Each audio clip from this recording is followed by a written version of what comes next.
ಆತ್ಮೀಯ ಸ್ನೇಹಿತರೆ, ಇಂದು 101ನೇ ದಿನ ನಮ್ಮ ಶ್ರೀ ಆಹಾರ ಜ್ಯೋತಿ ಸೇವಾ ಟ್ರಸ್ಟ್ ವತಿಯಿಂದ ಅನ್ನದಾಸೋಹ ಕಾರ್ಯಕ್ರಮವನ್ನು ಮಾಡ್ತಾ ಇದ್ದೀವಿ. ಪ್ರತಿನಿತ್ಯ ಸಿಂಗನೂರು ನಗರ ಬಸ್ ನಿಲ್ದಾಣದಲ್ಲಿ ಪಕ್ಕದಲ್ಲಿರುವಂಥ ಮಾತಾದೇವಿ ದೇವಸ್ಥಾನ ಹತ್ತಿರ ಭಾಳ ಮಂದಿ ಹಾಸ್ಪಿಟ್ಲಿಗೆ ಬಂದಂಥವರು, ಶಿಕ್ಷಕರು, ವಿನಾಶಕರು ಹಾಗೂ ಕೂಲಿ ಕಾರ್ಮಿಕರು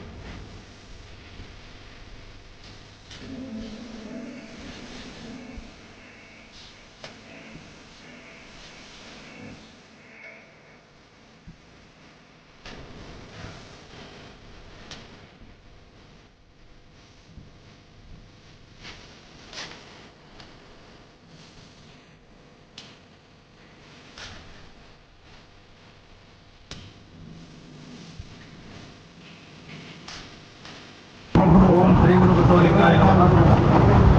ಆಹಾರ ಹೋಳಿಗೆಯ ನಿರ್ಮಾಪಕರಾದಂಥ ಅಶೋಕ್ ನಲ್ಲ ಅವರು ನಮ್ಮ ಚಿತ್ರನೂರು ನಗರದ ಅಂಬಾದೇವಿ ಗುಡಿ ಹತ್ರ ಇಂದು 101 ದಿನದ ಪ್ರಸಾದ ಸೇವೆಯನ್ನು ಮಾಡ್ತಾ ಇದ್ದಾರೆ. ಆ ಪ್ರಸಾದ ಸೇವೆಯನ್ನು ಶರಣಬಸವ ಪೀಠಬಂಡಿ ಕ್ಯಾಂಪ್ ಅವರು ಇಂದು ನೆರವೇರಿಸಿಕೊಟ್ಟಿದ್ದಾರೆ. ಇಂಥ ಪ್ರಸಾದ ಕಾರ್ಯವನ್ನು ಯಾರೂ ಹಸಿರು ಇರಬಾರ್ದು ಎಂಬತಕ್ಕಂಥ ವಿಚಾರವಾಗಿ ನಮ್ಮ ನಲ್ಲ ಅವರು ಪ್ರಸಾದ ವ್ಯವಸ್ಥೆಯನ್ನು ಮಾಡಿ ಎಲ್ಲರಿಗೂ ಹೊಟ್ಟೆ ತುಂಬಿಸುವಂಥ ಒಂದು ಕಾರ್ಯ ಮಾಡ್ತಿದ್ದೀವಿ. ನಮ್ಮ ಚಿತ್ರದುರ್ಗ ನಗರದಲ್ಲಿ ಶ್ಲಾಘನೀಯ ಕಾರ್ಯ ಅಂತ